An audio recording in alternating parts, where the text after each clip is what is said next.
Hello friends, so ಇಲ್ಲಿ ನೀವು ನೋಡ್ತಾ ಇದ್ದೀರಾ ಹಾಫ್ ಕೇಕ್. ಸೊ ಇದು ಹಾಫ್ ಕೇಕ್ ಯಾಕೆ ಅಂದರೆ ಮಗುಗೆ 6 ಮಂತ್ಸ್ ಆಗುವಾಗ ಪೇರೆಂಟ್ಸ್ ಅವರಿಗೆ 6 ಮಂತ್ಸ್ದು ಒಂದು ಕೇಕ್ ಮಾಡಿಸ್ತಾರೆ. ಅಂದರೆ ಇದು ತುಂಬ ಟ್ರೆಂಡ್ನಲ್ಲಿ ಉಂಟು. ಸೊ ಇಲ್ಲಿ ನೋಡ್ತಾ ಇದ್ದೀರಾ ನೀವು ಫಾಂಡೆಂಟ್ ವರ್ಕ್ ಜಾಸ್ತಿ ಉಂಟು. ಸೊ ಇದನ್ನು ಹೇಗೆ ಮಾಡಿದ್ದೀನಿ ಅಂತ ಬನ್ನಿ ನೋಡೋಣ. ಸೊ ನಾನಿಲ್ಲಿ ಸ್ಟಾರ್ಟ್ ಮಾಡ್ತಾ ಇದ್ದೀನಿ ಫಾಂಡೆಂಟ್ ವರ್ಕ್ನಿಂದ. ಸೊ ನಾನು ಟೆಡಿ ಬೇರ್ ಮಾಡ್ತಾ ಇದ್ದೀನಿ. ಸೊ ಟೆಡಿ ಬೇರ್ಗೆ ನನಗೆ ಬ್ರೌನ್ ಕಲರ್ ಬೇಕು. ಸೊ ನಾನು ಬ್ರೌನ್ ಕಲರ್ಗೆ 5 ಕಲರ್ಸ್ ಯೂಸ್ ಮಾಡಿದ್ದೇನೆ. ಇಲ್ಲಿ ರೆಡ್, ಗ್ರೀನ್, ಬ್ಲೂ, ಬ್ಲ್ಯಾಕ್ ಮತ್ತು ಯೆಲ್ಲೋ. ಸೊ ಕ್ವಾಂಟಿಟಿ ನೋಡಿ ಸೇಮ್ ಇಲ್ಲ, ಕೆಲವು ತುಂಬ ಕಡಿಮೆ ಉಂಟು, ಕೆಲವು ಜಾಸ್ತಿ ಉಂಟು. ಸೊ ಇದನ್ನು ಎಲ್ಲ ಮಿಕ್ಸಪ್ ಮಾಡಲಿಕ್ಕೆ ಉಂಟು. ಸೊ ಯಾವಾಗ ಫಾಂಡೆಂಟ್ ವರ್ಕ್ ಮಾಡಲಿಕ್ಕೆ ಇದ್ದರೆ ಟೈಲೂಸ್ ಪೌಡರ್ ಯೂಸ್ ಮಾಡೋದು ಬೇಕೇ ಬೇಕು. ಯಾಕಂದರೆ ಟೈಲೂಸ್ ಪೌಡರ್ ಇಲ್ಲಾದರೆ ನಿಮಗೆ ಫಾಂಡೆಂಟ್ ತುಂಬ ಅನಿಸ್ತದೆ. ಸೊ ಇಲ್ಲಿ 5 ಡಿವಿಷನ್ ನಾನು ಮಾಡಿದ್ದೇನೆ ಫಾಂಡೆಂಟ್ದು. ಸೊ ಟೆಡಿ ಬೇರ್ದು ಕೈ, ಕಾಲು, ಬಾಡಿ, ಹೆಡ್ ಮಾಡಲಿಕ್ಕೆ ಅದಕ್ಕೋಸ್ಕರ ನಾನಿಲ್ಲಿ ಡಿವಿಷನ್ ಮಾಡಿದ್ದೇನೆ. ಮತ್ತು ಹೀಗೆ ಶೇಪ್ ಕೊಡ್ತಾ ಇದ್ದೀನಿ. ರಿಕ್ವೆಸ್ಟ್ ನಿಮಗೆ ಯಾವಾಗ ಸಹ ಮಾಡ್ತೀನಿ, ವಿಡಿಯೋನೇ ಪ್ಲೀಸ್ ಪೂರ್ತಿಯಾಗಿ ನೋಡಿ, ಆವಾಗ ನಿಮಗೆ ಗೊತ್ತಾಗ್ತದೆ ಇದನ್ನು ಹೇಗೆ ಮಾಡಿದ್ದೇನೆ ಅಂತ. ಎಷ್ಟು ಕಷ್ಟ ಉಂಟು ಇಲ್ಲ ಅಂತ ನಿಮಗೆ ಕರೆಕ್ಟಾಗಿ ಗೊತ್ತಾಗ್ತದೆ ವಿಡಿಯೋ ನೋಡುವಾಗ.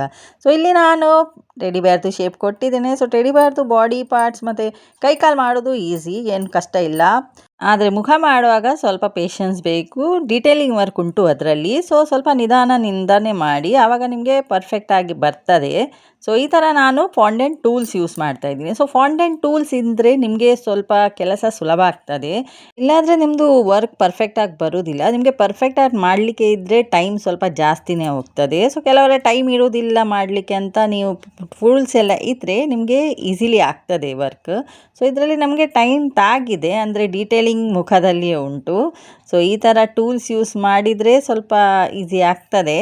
ಇದನ್ನು ಸ್ಟಿಕ್ ಮಾಡಲಿಕ್ಕೆ ಇದ್ದರೆ ಸ್ವಲ್ಪ ನೀರು ಹಚ್ಚಿ ಒಟ್ಟಿಗೆ, ಆವಾಗ ಇದು ಸ್ಟಿಕ್ ಆಗ್ತದೆ. ಆವಾಗನೇ ಆಗೋದಿಲ್ಲ, ಸ್ವಲ್ಪ ಟೈಮ್ ತಾಗ್ತದೆ, ಆದರೆ ಆಗ್ತದೆ.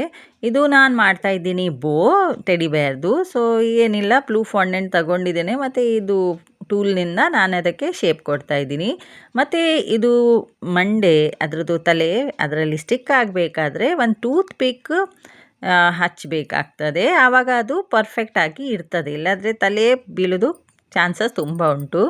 ಅದು ಅಂಟಿದ್ರೆ ಸಹ ಅಂಟುವುದಿಲ್ಲ. ಸೊ ಅದಕ್ಕೆ ಟೂತ್ ಪಿಕ್ ಇದ್ದರೆ ಇದು ಪರ್ಫೆಕ್ಟಾಗಿ ನಿಮಗೆ ಕೂರಿಸ್ತದೆ. ನೋಡಿ, ಇದು ಅಂಥದ್ದು ನಾನು 2 ಟೆಡಿ ಬೇರ್ ಮಾಡಿದ್ದೇನೆ. ಸೊ ಟೆಡಿದು ಕೆಲಸ ನಾನು ಕೇಕ್ ಮಾಡುವ ಮುಂಚೆನೇ ಮಾಡಿದ್ದೇನೆ. ಯಾಕಂದರೆ ಅದು ಸೆಟ್ ಆಗಬೇಕು, ಗಟ್ಟಿ ಆಗಬೇಕು. ಆವಾಗನೇ ಮಾಡಿದರೆ ಅದು ನಿಮಗೆ ಪರ್ಫೆಕ್ಟ್ ಆಗಿ ಸ್ಟಿಫ್ ಆಗೋದಿಲ್ಲ. ಸೊ ಮುಂಚೆನೇ ಫಾಂಡೆಂಟ್ದು ಕೆಲಸ ಮಾಡಬೇಕಾಗ್ತದೆ. ಸೊ ಇಲ್ಲಿ ನಾನು ಮಾಡ್ತಾಯಿದ್ದೀನಿ ಈಗ ಕೇಕ್. ಸೊ ಒಂದು ಕೇಕ್ ಬೇಸನ್ನು ನಾನು 2 ಡಿವಿಷನ್ ಮಾಡಿದ್ದೇನೆ. ಇಲ್ಲಿ ಚಾಕ್ಲೇಟ್ ಕೇಕ್ ನಾನು ಮಾಡ್ತಾಯಿದ್ದೀನಿ. ಸೊ ಚಾಕ್ಲೇಟ್ ಗನಾಶ್ ಕ್ರೀಮಲ್ಲಿ ಸಹ ಹಾಕಿದ್ದೇನೆ ಮತ್ತು ಇಲ್ಲಿ ಸಹ ಫಿಲ್ಲಿಂಗಲ್ಲಿ ಸಹ ಹಾಕ್ತಾಯಿದ್ದೀನಿ ಚೋಕೋ ಚಿಪ್ ಒಟ್ಟಿಗೆ. ಸೊ ಇದನ್ನು ಅರ್ಧ ಆಗಿ, ಅಂದರೆ ನಾನು 2 ಡಿವಿಷನ್ ಮಾಡಿದ್ದೀನಿ ಕೇಕನ್ನು. ಅರ್ಧ KGದು ಕೇಕ್ ಇದು. ಇದನ್ನು ನನಗೆ 4 ಲೇಯರ್ ಸಿಕ್ತು. ಸೊ ಹೀಗೆ ನಾನು ಎಲ್ಲ ಫಿಲ್ಲಿಂಗ್ ಮಾಡಿ ಮತ್ತು ಬ್ಲೂ ಕಲರ್ ಇಲ್ಲಿ ಕೊಡ್ತಾ ಇದ್ದೀನಿ. ಸೊ ನನಗೆ ಪ್ರಿಫರೆನ್ಸ್ ಪಿಕ್ಚರ್ ಹಾಗೆ ಬ್ಲೂ ಕಲರೇ ಇತ್ತು. ಸೊ ಆ ಥರನೇ ನನಗೆ ಮಾಡಲಿಕ್ಕೆ ಇತ್ತು. ಸೊ ಕ್ರಮ್ ಕೋಟ್ ಮತ್ತು ಗನಾಶ್ ಹಾಕುವ ನಂತರ ಕೇಕನ್ನು ಫ್ರಿಜ್ಜಲ್ಲಿ ಇಡಿ. 1/2 ಅವರ್ ಮಿನಿಮಮ್ ಬೇಕು. ಆ ನಂತರ ಇದು ವರ್ಕ್ ಮಾಡಿ. ನೋಡಿ, ಈಗ ಫಾಂಡೆಂಟ್ ವರ್ಕ್ ನಾನಿಲ್ಲಿ ಮಾಡ್ತಾ ಇದ್ದೀನಿ. ಸೊ ಇದಕ್ಕೆ ಕ್ಲೌಡ್ಸ್, ಫ್ಲವರ್ಸ್ ಎಲ್ಲರದ್ದು ನನ್ನ ಹತ್ರ ಮೋಲ್ಡ್ ಉಂಟು. ಸೊ ಮೋಲ್ಡ್ ಉಂಟು, ಅದಕ್ಕೆ ನನಗೆ ಈಸಿ ಆಯಿತು ವರ್ಕ್ ಸಹ. ಸೊ ನಿಮ್ಮ ಹತ್ರ ಎಲ್ಲ ಇದು ರೆಡಿ ಇದ್ದರೆ ನಿಮಗೆ ವರ್ಕ್ ಸ್ವಲ್ಪ ಈಸಿ ಆಗ್ತದೆ, ಬೇಗ ಆಗ್ತದೆ. ಸ್ಟಾರ್ಸ್ದು ವರ್ಕ್ ಮಾಡ್ತಾ ಇದ್ದೀನಿ. ಸೊ ಇದು ಕೇಕ್ ಮೇಲೆ ಇಡ್ಲಿಕ್ಕೆ ಉಂಟು ಎಲ್ಲ ಕಡೆ. ಸೊ ಕ್ಯೂಟಾಗಿ ಕಾಣಿಸ್ತದೆ. ಸೊ ಇದನ್ನು ಮುಂಚೆ ನಾನು ಗೋಲ್ಡನ್ ಡಸ್ಟಲ್ಲಿ ಎಲ್ಲ ಡಸ್ಟ್ ಮಾಡಿದ್ದೇನೆ. ಸೊ ಗೋಲ್ಡನ್ ಕಲರ್ ಬರಲಿಕ್ಕೆ ಅಂತ. ಸೊ ನೋಡಿ, ಇದು ಕ್ಲೌಡ್ಸ್ ಸ್ವಲ್ಪ ಸೆಟ್ ಆದ ನಂತರ ಕೇಕ್ ಮೇಲೆ ಇಡಿ. ಸೊ ಮಶ್ರೂಮ್ ಸಹ ಮಾಡಿದ್ದೇನೆ ಹಾಗೆಯೇ. ಸೊ ಅದು ಏನಿಲ್ಲ, ಕ್ರೀಮ್ ಕಲರ್ದು ಫಾಂಡೆಂಟ್ ಮತ್ತು ಮೇಲೆ ಬ್ಲೂ ಕಲರ್ದು ಇದನ್ನು ಒಟ್ಟಿಗೆ ಹಾಕಿದ್ದೇನೆ. ಸೊ ನೋಡಿ, ಸ್ಟಾರ್ ವರ್ಕ್ಸ್ ಇಲ್ಲಿ ಮಾಡಿದರೆ ಆಯಿತು. ಎಲ್ಲ ಇಟ್ಟಿದ್ದೇನೆ. ಮತ್ತು ಇಲ್ಲಿ ಸ್ಟೆಪ್ಸ್ಗೆ ನಾನು ಬಿಸ್ಕಿಟ್ಸ್ ಯೂಸ್ ಮಾಡಿದ್ದೇನೆ.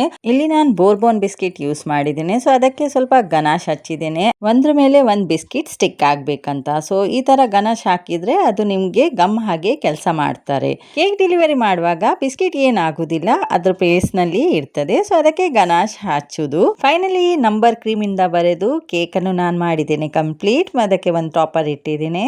ಸೊ ಇದು ವಿಡಿಯೋ ಮಾಡೋದು ಸುಲಭ ಇಲ್ಲ, ಅಂದರೆ ನಾನು ಕೇಕ್ ಮಾಡಬೇಕು, ರೆಕಾರ್ಡಿಂಗ್ ಮಾಡಬೇಕು, ಎಲ್ಲ ಮಾಡಿ ಎಡಿಟ್ ಎಲ್ಲ ಮಾಡುವಾಗ ತುಂಬ ಟೈಮ್ ತಾಗ್ತದೆ, ತುಂಬ ಕಷ್ಟ ಆಗ್ತದೆ. ಆದರೆ ಸಹ ಮಾಡ್ತೀನಿ. ಸೊ ಪ್ಲೀಸ್ ನಿಮ್ಮದು ಸಪೋರ್ಟ್ ಕೊಡಿ, ವಿಡಿಯೋನ ಲೈಕ್ ಮಾಡಿ, ಶೇರ್ ಸಹ ಮಾಡಿ. ಥ್ಯಾಂಕ್